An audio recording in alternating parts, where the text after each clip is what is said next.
I have a 95 Mazda Miata.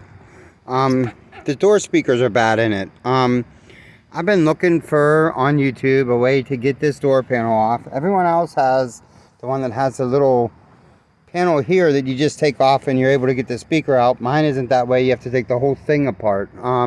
It's pretty easy. I'm going to show you how to do it real quick. I'm going to point out what to do, pause, and then start over again when I actually start doing it. So the first thing you're going to do is you're going to want to take this thing off. It just slides out to the side and there's a screw behind it.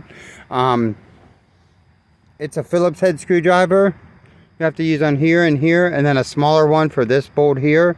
The same one for these two will work for this one in the back here.